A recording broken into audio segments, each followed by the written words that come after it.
Assalamualaikum warahmatullahi wabarakatuh. Saya Firdaus MU dari TIB 2022 ingin menjelaskan tentang konsep jaringan tingkat lanjut. Presentasi ini membahas arsitektur jaringan canggih.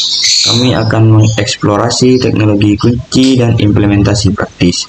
Pahami bagaimana cara modern beroperasi.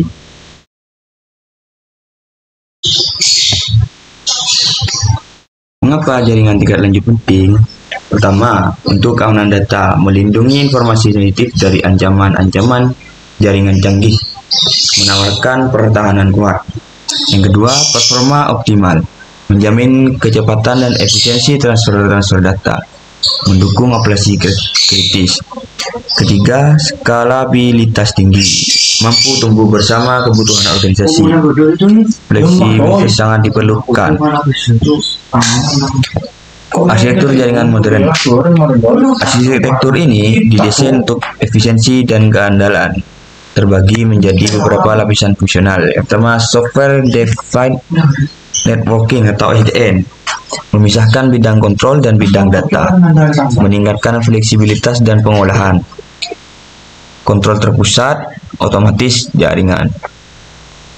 Yang kedua, Network Function Virtualization atau NFV, memvirtualisasikan fungsi jaringan, mengurangi ketergantungan pada perangkat-perangkat keras, pengurangan biaya, penyebaran cepat.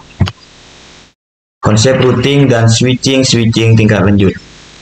Mekanisme ini penting untuk aliran data yang efisien. Protokol canggih memastikan konektivitas. BGP atau Border Gateway Protocol. Protokol routing eksterior untuk internet, mengelola pertukaran informasi routing antar sistem otonom. MPLS, Multi Protocol Label Switching. Teknologi forwarding paket ini berbasis label, meningkatkan kecepatan dan kinerja jaringan. Kemudian VRF atau Virtual Routing and Forwarding, memungkinkan beberapa tabel routing terpisah, meningkatkan isolasi dan keamanan jaringan.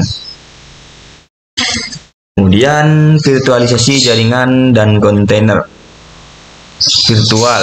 Yang pertama itu virtual LAN, segmentasi jaringan logis pada satu switch fisik. Kemudian Docker dan Kubernetes, mengelola kontainer aplikasi terisolasi, otomatisasi penyebaran dan skala. Kemudian cloud networking, infrastruktur ini di jaringan di lingkungan cloud, skabilitas dan aksesibilitas global. Keamanan jaringan tingkat lanjut. Fungsinya melindungi aset digital dari ancaman cyber. Pendekatan berlapis sangat esensial. Pertama, firewall generasi berikutnya mampu mendeteksi ancaman canggih, melakukan investigasi mendalam pada lalu lintas. Yang kedua, sistem deteksi instruksi IDS, memantau aktivitas jaringan untuk anomali, memberikan peringatan dini. Zero Trust Architecture, tidak mempercayai entitas di dalam atau luar jaringan, memverifikasi setiap permintaan. Manajemen jaringan dan pemantauan, alat dan praktik untuk menjaga kesehatan jaringan, memastikan operasional yang lancar. 99,99% uptime jaringan. Target ketersediaan untuk sistem kritis, menjamin layanan tanpa henti. 24/7 pemantauan berkelanjutan, mengawasi kinerja dan keamanan secara terus-menerus. Deteksi masalah proaktif.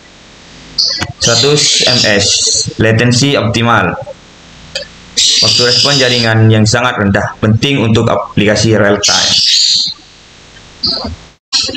Evolusi jaringan, tren masa depan, jaringan terus berkembang dengan teknologi baru, bersiap untuk inovasi mendatang. AI atau ML dalam jaringan, otomatisasi dan optimasi berbasis data, prediksi masalah jaringan.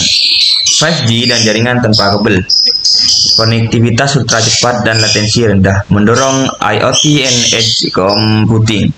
Edge computing memprosesan data lebih dekat ke sumber-sumber, mengurangi latensi dan bandwidth. Kesimpulan dan langkah selanjutnya. Jaringan tingkat lanjut adalah fondasi masa depan. Terus belajar dan beradaptasi. 1. Tingkatkan keahlian.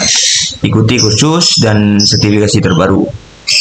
2. Eksplorasi teknologi baru. Uji coba SDN, NFV, dan otomatisasi. Yang ketiga, aplikasi praktis. Implementasikan solusi jaringan canggih.